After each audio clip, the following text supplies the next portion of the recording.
नाज़रीन, ये है पैदाइशी हाफ़िज़ कुरान बच्चा। ये अफ्रीका के अरब मुल्क अलजायर से ताल्लुक़ रखता है और इस पैदाइशी हाफ़िज़ कुरान बच्चे की इस वक्त पूरी दुनिया में धूम मची हुई है। इस दूध पीते बच्चे को कुदरत की अजीम निशानी और कुदरत का अजीम मोजज़ा करार दिया जा रहा है, जबकि ये बच्चा दुनिया का सबसे कम उम्र हाफ़िज़ कुरान होने का एजाज़ भी हासिल कर चुका है। नाज़रीन, याहिया नामी 2 साला बच्चा कुरान करीम का पक्का हाफिज़ है।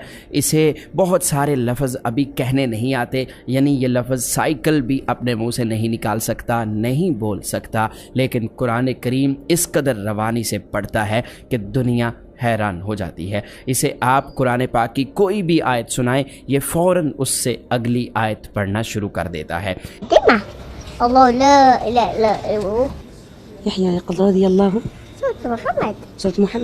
अरब ममालिक समेत पूरी दुनिया के अखबारात और टीवी चैनल्स तवातर के साथ याहिया पर स्टोरीज़ चला रहे हैं, इस पर वीडियोस बनाई जा रही हैं और कुछ चैनल्स इसका इंटरव्यू लेने की भी कोशिश कर रहे हैं।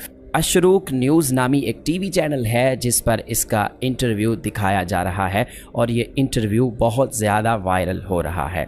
आप देख सकते हैं कि ये बच्चा अपनी माँ के साथ बैठा है और इंतहाई मासूम और ख़ूबसूरत बच्चा है। इसकी उम्र देखकर ऐसा लग ही नहीं रहा कि इस उम्र में भी बच्चा कुरान पाक हिफ्ज़ कर सकता है। इसी वजह से इसे कुरान पाक का ज़िंदा मोजज़ा करार दिया जा रहा है। आपको बताते चलें कि अरब के बड़े बड़े अखबारात ने इसके वालिदैन से खुसूसी मुलाकात करके एक तफसीली रिपोर्ट छापी है, जिसमें याहिया नामी इस बच्चे की स्टोरी को मावराए अकल करार दिया है। याहिया के वालिदैन का ताल्लुक अलजायर के अल बलीदा नामी इलाके से है। दोनों इंतहाई दीनदार हैं, यानी माँ और बाप दोनों दीन से मोहब्बत करने वाले, 5 वक्त की नमाज पढ़ने वाले और अच्छे इखलाक और अच्छे किरदार के मालिक हैं। नाज़रीन, याहिया की वालदा का कहना है कि जब ये बच्चा मेरे बतन में था तो उस वक्त मैंने एक रात बड़ा अजीबो गरीब ख्वाब देखा था। मैंने देखा कि एक खूबसूरत जगह है और वहाँ पर लोगों की एक जमात बैठी है। मैं ख्वाब में उन्हें सहाबा इकराम समझने लग गई।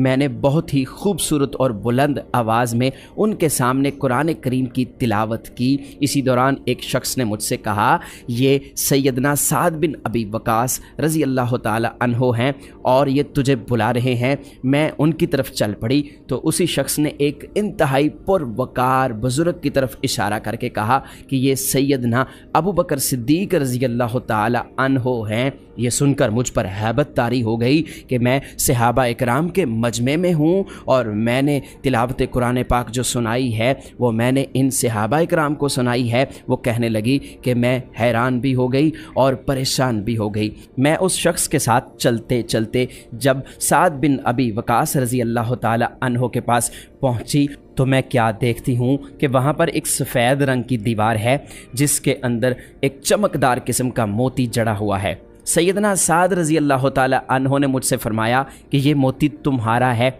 इसे ले लो। चुनाचे मैंने आगे बढ़कर उस मोती को निकाल लिया, जिसके बाद मेरी आंख खुल गई। अब मैं सोचती रही कि मैं इस ख्वाब की ताबीर पूछने किसी आलिम दीन के पास जाऊं, लेकिन कई दिन गुजर गए और मुझे वक्त ना मिला। मैं किसी आलिम दीन के पास ना जा सकी। इसी दौरान एक रात मैंने एक और ख्वाब देखा कि मैं काबा शरीफ के सामने मताफ के अंदर मौजूद हूँ। वहाँ पर मौजूद जो लोग हैं वो मेरे लिए जगह बना रहे हैं और मुझे बड़े एहतराम के साथ काबा शरीफ के अंदर ले जाया जा रहा है। इस दूसरे ख्वाब ने भी मुझे बड़ा हैरान किया। मैं अंदर ही अंदर खुश भी हो रही थी और हैरान भी कि मेरे साथ आखिर क्या हो रहा है। ऐसी कौन सी खुशखबरी मुझे मिलने वाली है जो इस तरह के ख्वाब मुझे आ रहे हैं। याहिया की माँ कहने लगी कि जब इस बच्चे की विलादत के दिन करीब आए तो ख्वाब में मुझे किसी ने निदा दी कि सूरह मरियम की 10वीं आयत पढ़ो। इसका तर्जमा मुझे ख्वाब के अंदर सुनाया गया, जिसका तर्जमा ये है कि ए ज़करिया, हमने आपको एक बेटे की खुशखबरी सुनाई है जिसका नाम याहिया होगा। याहिया की माँ बताने लगी कि ये आयत मुझे पहले तो याद नहीं थी, लेकिन ख्वाब में इस आयत को सुनने के बाद मुझे ये आयत याद हो गई और मैं इस आयत को बच्चे की विलादत तक हर वक्त दोहराती रही। और फिर जब इस बच्चे की विलादत के दिन दिन करीब आ गए तो इस बच्चे की विलादत हुई। मैंने ख्वाब के मुताबिक इसका नाम याह्या रख दिया, लेकिन जब ये बच्चा पैदा हुआ तो इसके दाएं हाथ पर एक उंगली ज़्यादा थी। हम इस बच्चे को हस्पताल ले गए ताकि इस एक्स्ट्रा उंगली को कटवा कर ज़ाया कर दिया जाए। तो डॉक्टरों ने टेस्ट के बाद हमें बताया कि अगर इस उंगली को हम काट कर ज़ाया भी कर दें तो यहाँ पर ये उंगली दोबारा आ जाएगी। हम उसी तरह याह्या को वापस ले आए। अब इसका दायां हाथ उस अज़ाफ़ी उंगली के साथ ऐसा लगता है जैसे अल्लाह का इसमें मुबारक लिखा हो, इसलिए हमने इसे कटवाने का इरादा तर्क कर दिया। याह्या की खाला का कहना है कि जब इस बच्चे की उम्र 40 दिन हुई तो एक दिन मैंने देखा कि ये अपनी माँ के साथ सोया हुआ था। इसने अपनी शहादत की उंगली को ऐसे उठाया जैसे कलमाए शहादत पढ़ते वक्त उंगली को उठाया जाता है। उन्होंने मज़ीद बताया कि याह्या आम बच्चों की तरह रोता है, लेकिन जब भी इसे रोते में कुरान पाक की तिलावत सुनाई जाती है तो फ़ौरन खामोश हो जाता है। याह्या के बारे में उसके अहले खाना उस वक्त हैरत में मुब्तला हुए जब उसकी उम्र 1 बरस हुई, यानी 1 साल हुई, तो उसने दीवार में लगे फ्रेम की जानिब इशारा किया जिस पर कलमा तैयबा लिखा हुआ था। ये उसको खुद ब खुद पढ़ने लगा। उसके बाद याह्या कुरान करीम खोल कर उसमें आयात सजदा ढूंढ ढूंढ कर पढ़ने लगा। इसकी उम्र 2 साल हुई तो ये बहुत तेज़ हो चुका था, मगर अपनी हम उम्रों की तरह इसे खिलौनों में कोई दिलचस्पी नहीं थी। वो बस हर वक्त कुरान करीम या बच्चों की दीनी किताबों का मुतालिया करता।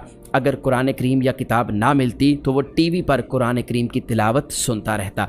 अगर कोई याह्या के सामने तिलावत करते हुए गलती कर जाता तो याह्या फ़ौरन उसे रोकता कि यहाँ पर गलती हुई है। ये बच्चा पैदाइशी हाफिज़ है और हिफ्ज़ कुरान के साथ साथ इसकी दूसरी सलाहियतें भी बेहतर होने लगी हैं। याह्या अपनी तोतली ज़ुबान में कुरान पाक पढ़ता है मगर मुकम्मल तजवीद का ख्याल रखता है। इसके सामने जब भी कुरान पाक की कोई आयत पढ़ी जाती है तो फ़ौरन से उससे अगली आयत को पढ़ना शुरू कर देता है।